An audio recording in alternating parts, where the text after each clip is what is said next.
camion Citroën T55 ou U55. Il a été immatriculé en novembre 1960, à une époque où, voilà, mon père allait chercher le bétail dans le Tarn, à Puylaurens, à Revel, dans la Haute-Garonne, tout à côté, mais aussi dans l'Ariège, Saint-Giron ou Mirepoix, à Quillan dans l'Aude, ou encore dans les hauts cantons du Val-Espire, de la Cerdagne et du Cap-Cyr.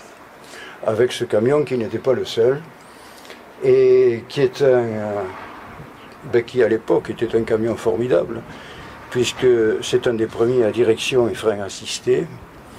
Et voilà, bon, moi j'ai accompagné mon père, et puis à 19 ans, j'ai passé le permis poids lourd, et nous avons, après avoir évidemment ce qu'on appelait le VL, n'est-ce pas, et nous avons une histoire ensemble. Et c'est la raison pour laquelle il a pour moi une valeur sentimentale. C'est évidemment une histoire personnelle, c'est une histoire familiale, c'est aussi l'histoire d'un métier qui n'a pas été le mien, mais que j'ai fait pendant les vacances scolaires, les vacances universitaires, et puis, bon, ça correspond à une certaine époque que les historiens précisément appellent les 30 Glorieuses. C'est une époque où les bouchers qui le voulaient bien et qui savaient le faire pouvaient aller acheter leur bétail, l'abattre, et puis, ma foi, vendre la viande. C'est ce qu'on appelle aujourd'hui les circuits courts qu'on a donc réinventés. On a réinventé le passé. Voilà. Alors, c'est vrai que dans ce camion, il y a eu beaucoup de temps passé dans la journée et surtout la nuit. Voilà. C'est toute une histoire et à laquelle je suis évidemment personnellement bien attaché. Bon, on pourrait peut-être parler de nostalgie, on pourrait le regretter. Non, non, moi je l'assume parfaitement. Il n'est pas question de dire qu'avant c'était mieux et que maintenant c'est pire. Je dirais que c'était différent. Normalement, tu vois, il y a un truc pour le tenir là. Mais sinon, on l'ouvre complètement, comme ça on est sûr de ne pas le prendre dessus. Tu vois, il est de chute chaud, hein. Est-ce que ça tient? Bah, il vaut mieux, oui. Bah, il n'y a pas de vent, alors on risque rien. Parce qu'il vaut mieux pas le prendre sur la tête, là, hein, ça. Voilà. Alors, c'est un moteur Citroën. Tu veux que je reste comme ça? Comme tu veux. Ça va comme ça? Ah oui, c'est un moteur à essence. 17 chevaux, 6 cylindres. Une consommation qui ferait peur aujourd'hui, hein. C'est 22-25 litres au 100. C'était un moteur à essence parce qu'à l'époque, mon père, encore une fois, avait eu un diesel et en avait les pires souvenirs d'injecteurs qu'il fallait nettoyer. Et donc le modèle existait en version diesel et en version essence. Et comme à l'époque l'essence n'était pas chère, c'est vrai, bon, il a préféré le moteur à essence qui faisait que le camion était infiniment plus agréable, quoi. Alors cela dit, la vitesse du camion, sa vitesse normale, était de 70-75 km/h. Aussi bien vide que chargé d'ailleurs. Hein. Voilà. Autant dire que c'est une mécanique et un comportement qui n'a rien à voir avec les camions d'aujourd'hui. Hein. Le camion d'aujourd'hui se conduit comme une voiture avec une grande souplesse. C'est bourré d'électronique. Là, il n'y a pas d'électronique, il n'y a rien du tout. C'est basique. Et c'est une conduite, je dirais, particulière. Il faut tenir le volant avec les deux mains. Hein. Voilà. De la même manière que pour monter et descendre les vitesses, il faut le double pédalage et le double débrayage. Sinon, ça ne passe pas. Hein. Voilà. Donc, ça se conduit à l'oreille. Voilà, c'est très particulier. Et alors, ce camion est très bien entretenu par Bernard Garcia, du garage du port à Port-Vendre, parce qu'évidemment, il y a de l'âge, il fonctionne très bien. Récemment, on a revu le carburateur, on a revu la pompe à essence, on a revu entièrement, il a revu entièrement les freins, bon, et une mise au point, vous avez entendu tourner le moteur, il est impeccable. J'ajoute qu'il est parfaitement en règle, hein, il peut sortir. Il n'y a plus aujourd'hui de contrôle technique pour les poids lourds de collection. Naturellement, il est assuré et il faut que le conducteur ait un permis de conduire au poids lourd valide, c'est-à-dire avec la visite médicale. C'est mon cas, je l'ai passé au mois de mars, donc je peux sortir normalement. Voilà, avec le camion. Bon, naturellement, bon, c'est un véhicule de collection qui n'est pas une voiture. Alors, il faut une circonstance évidemment particulière, mais enfin, il est parfaitement en règle. Voilà. Alors, bon, on peut ajouter que il est entièrement d'origine. Hein. La couleur de la cabine est une couleur d'origine, ici. Et puis, pour rattraper un petit peu l'usure du temps, sur la carrosserie, sur la caisse, la bétaillère, comme ici sur l'aile ou sur le pare-choc, Bernard Garcia, avec ses sous-traitants, on peut les citer, les établissements COI en Espagne, ont réalisé la peinture à l'origine. C'est-à-dire qu'ils sont venus avec un spectre, ils ont pris 3 fois 3 photos, ça leur a donné les coordonnées d'une peinture, enfin moi j'y comprends rien, il y a des numéros, ils ont mis ça sur un ordinateur, et chez eux ils ont fabriqué la peinture. Et ça, c'est la peinture que j'ai rajoutée, celle-là aussi. Ça, c'est la peinture d'origine. Voilà. On a quand même une merveille de la technologie actuelle. Voilà. Et toute la carrosserie bétaillère, je me suis fait un plaisir, ça m'a pris des heures. Mais bon, c'est une histoire d'amour. De la repeindre entièrement, y compris le toit, au pinceau. Il y a quelques coulures par-ci, par-là, mais enfin, je crois que ça ne se voit pas. Le résultat est pas mal. Voilà, là, voilà. Il y a la partie arrière de la bétaillère, avec évidemment la plaque d'immatriculation de la première mise en circulation, avec, cela dit, la carte grise est à mon nom, hein, c'est clair, avec le nom de mon père, Garidou André, Bestiaux, Port-Vendre, PO, Pyrénées-Orientales. Ça a été réalisé par M. Tubert, Jean Tubert, qui était peintre, lettreur, et qui était capable de réaliser ce type d'écriture, qu'évidemment j'ai gardé. Voilà. Après, donc, voilà, il y a l'intérieur de la bétaillère, dans laquelle on pouvait mettre 8 à 10 bovins, et également 5, 6 ou 7 veaux. Il y avait aussi la possibilité, il y avait une séparation dans la partie avant, avec un plancher, et on pouvait mettre en bas des porcs et en haut des agneaux.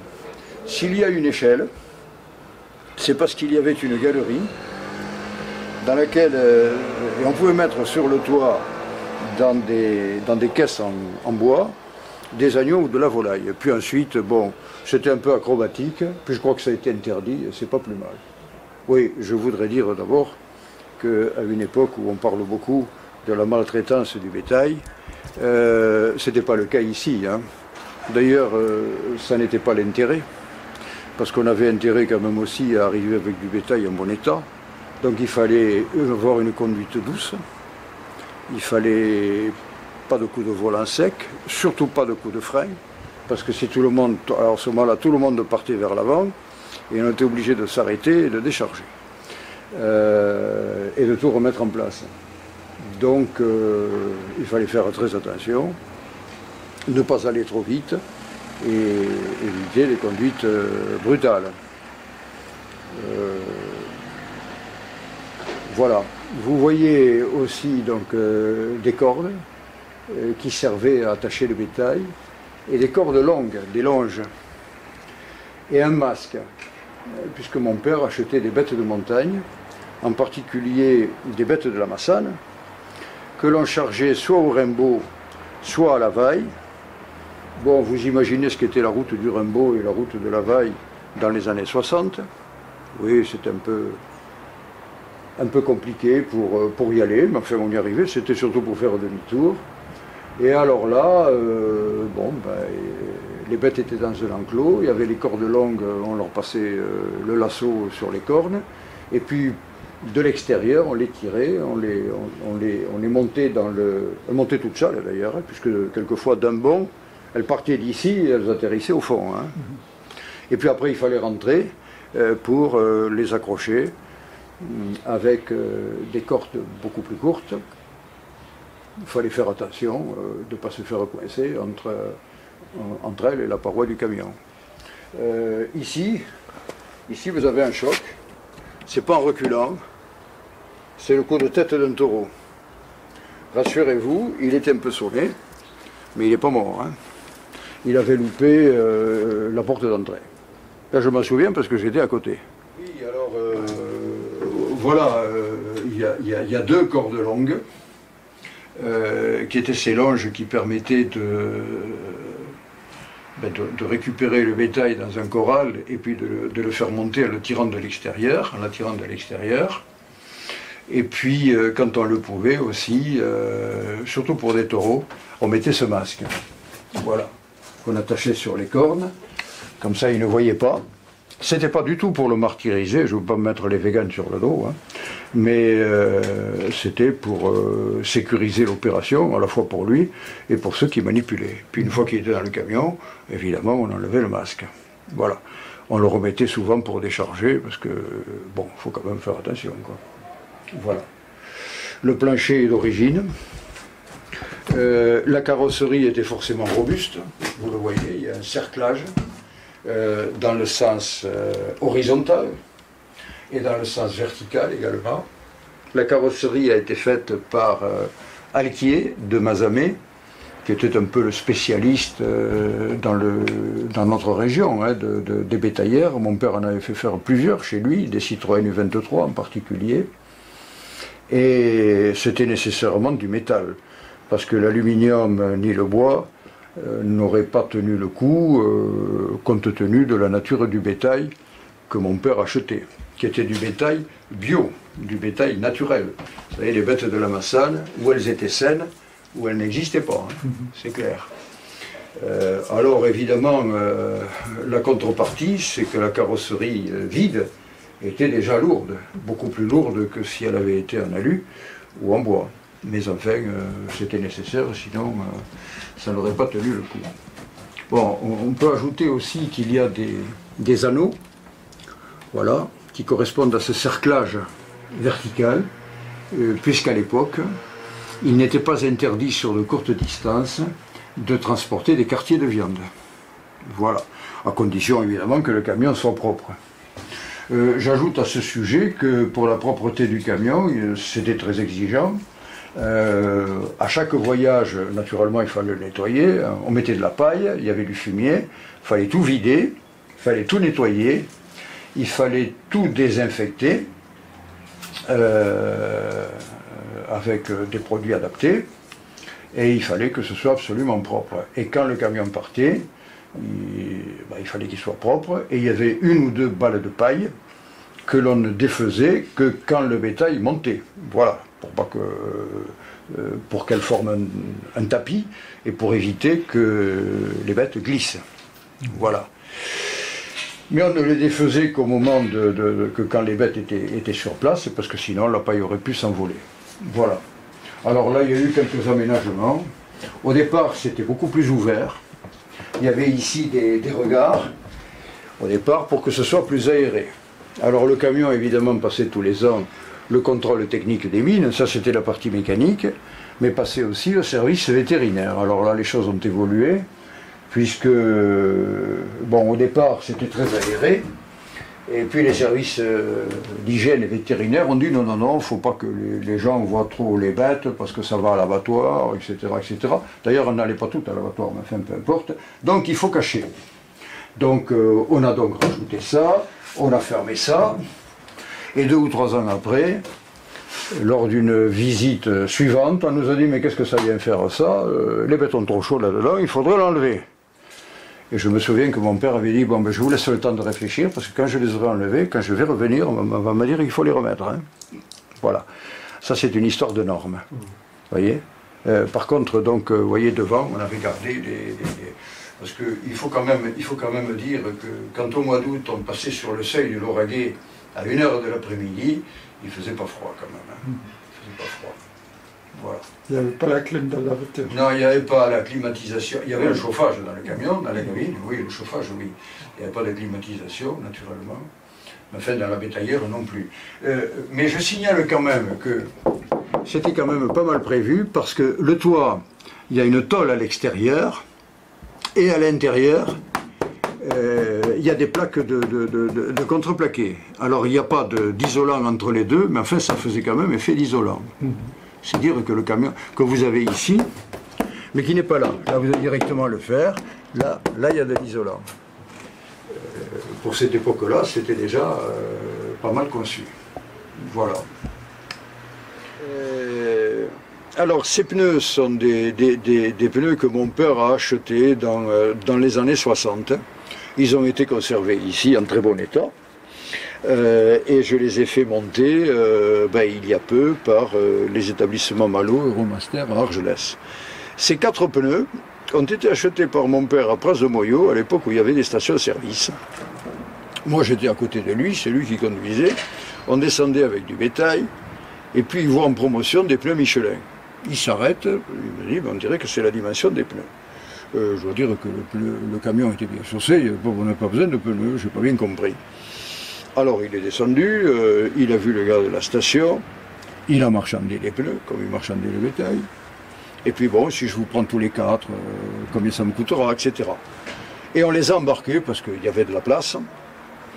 Moi je lui ai dit, mais je ne comprends pas pourquoi tu achètes des pneus alors qu'on n'en a pas besoin.